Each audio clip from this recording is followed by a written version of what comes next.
আরাফাত দিনের দোয়া হলো সবচেয়ে সেরা দোয়া। বছরের যে কোনো সময়ের মধ্যে সেরা দোয়া হলো আরাফাত দিনের দোয়া। আরাফাত দিনের অনুসরণে জিলহজের 9 তারিখে পৃথিবীর বিভিন্ন প্রান্তে থাকা মুসলমানরা নফল রোজা রাখবেন। এতে 1 বছর পূর্বের আর হায়াতে বাঁচিয়ে রাখলে আল্লাহ তাআলা অগ্রিম 1 বছরের গুনাহ আল্লাহ মাফ করে দিবেন। এই রোজাটাকে জিলহজের 9 তারিখেই রাখবো নাকি আরাফাত দিন হাজিদের অবস্থানকে হিসাব করে রাখবো? আরাফাত দিনের বিশেষ আমল কি বিস্তারিত বলুন। আরাফাত দিনের আমল যারা আরাফায় অবস্থান করছেন তাদের জন্য একরকম, আর আরাফাত দিনে যারা আরাফায় অবস্থান করছেন না, বিশ্বব্যাপী বিভিন্ন জায়গায় আছেন, তাদের জন্য ভিন্ন রকম।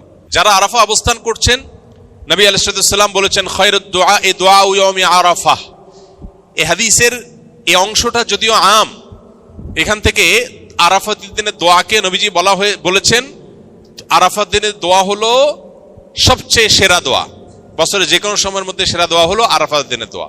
যদিও আরাফাতের ময়দানে হাজিদের দোয়া কবুল হয়, ফেরত দেওয়া হয় না, বহু হাদিস আছে। যেহেতু হাদিসে আরাফাতের দিনের দোয়াকে সেরা দোয়া বলা হয়েছে, আমরা যদি দূর থেকে আল্লাহর কাছে দোয়া করি, আশা করতে পারি আল্লাহর কাছে, আশা করতে অসুবিধা নেই যে আল্লাহ তাআলা দোয়া হয়তো কবুল করবেন। দ্বিতীয়ত নবী আলাইহিস সালাম বলেছেন খায়রু মা আনা কুলতু আনা ওয়ান নাবিয়্যুনা মিন ক্বাবলি লা ইলাহা ইল্লাল্লাহু ওয়াহদাহু লা শারীকা লাহু লাহুল মুলকু ওয়া লাহুল হামদু ওয়া হুয়া আলা কুল্লি শাইইন কাদির।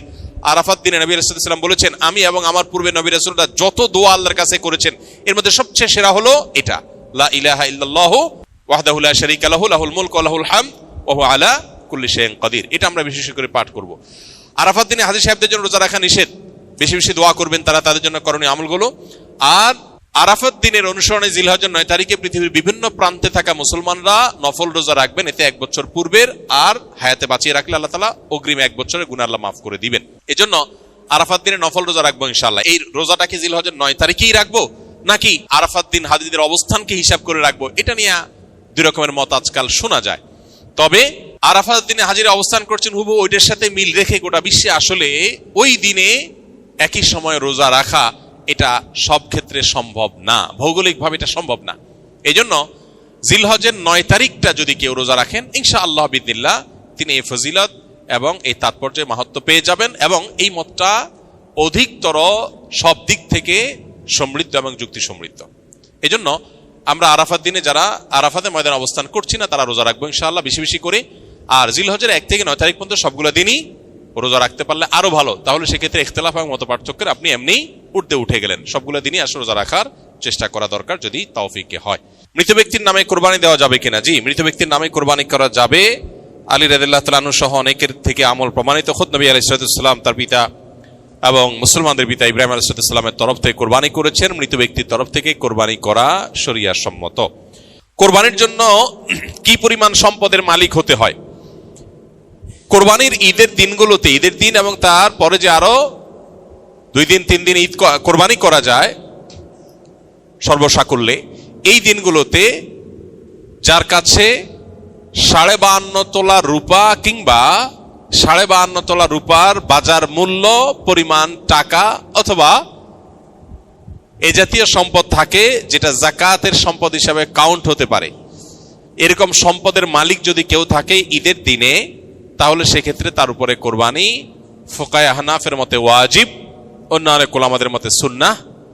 এই যে দিনগুলোতে কোরবানি ওয়াজিব বা আবশ্যক, এটার জন্য ওই নেশাব পরিমাণ সম্পদ 52.5 তোলা রূপার সমপরিমাণ সম্পদ এটা 1 বছর থাকা জরুরি না। জাকাতের জন্য 1 বছর থাকলে যখন জাকাত আসে, কোরবানির জন্য 1 বছর থাকা জরুরি না। এই দিনগুলোতে থাকলেই কোরবানি বর্তায়। আমি নিজের কিছু বদঅভ্যাস ছাড়তে চাই যা অনেক লম্বা সময় গড়ে উঠেছে, যেমন অতিরিক্ত ফিকশনাল বই পড়া, মুভি দেখা ইত্যাদি। মাঝে মাঝে মনে হয় আমার মানসিকতা বিকৃত হয়ে গেছে, আগে যে স্মরণ শক্তি ছিল তা নেই, মনোযোগ থাকে না, বিনা কারণে রাগ ওঠে, প্রোক্রাস্টিনেশন, সময়ের কাজ সময়ে না করা ও ডিপ্রেশনে ভুগছি। কিভাবে এসব থেকে পরিত্রাণ পেতে পারি? আধুনিক পৃথিবীর বেশিরভাগ মানুষ এই রোগে আক্রান্ত।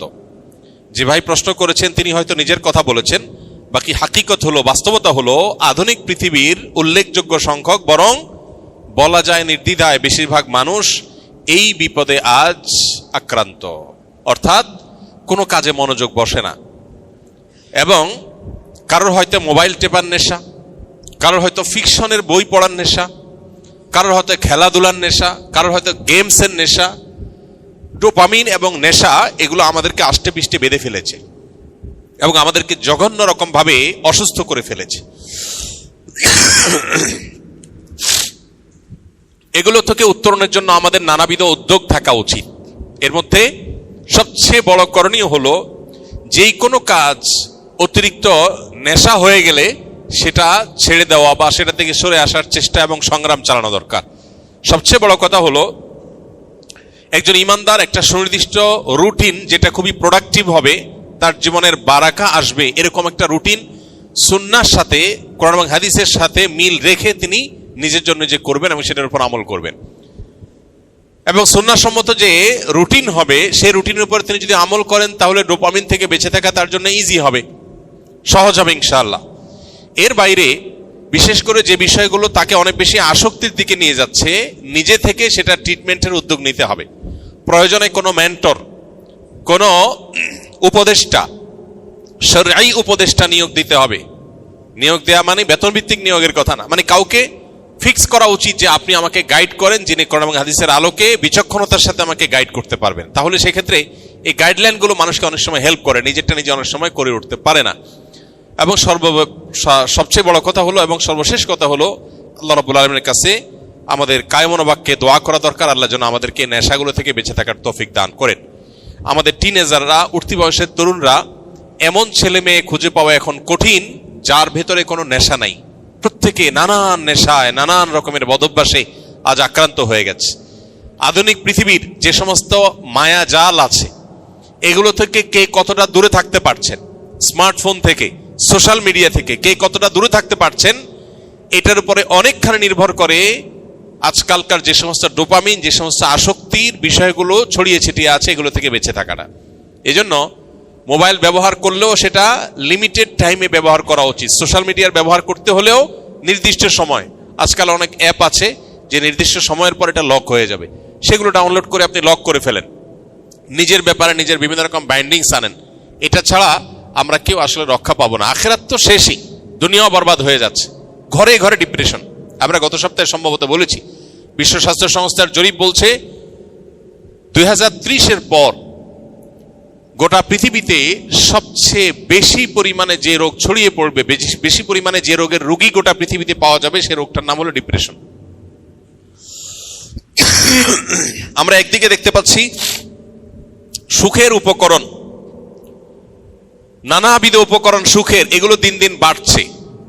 আবার অপর দিকে দেখতে পাচ্ছি পৃথিবীতে দুঃখী মানুষের সংখ্যা, ডিপ্রেসড মানুষের সংখ্যা, পেরেশান মানুষের সংখ্যা, পরিমাণ দিন দিন বাড়ছে।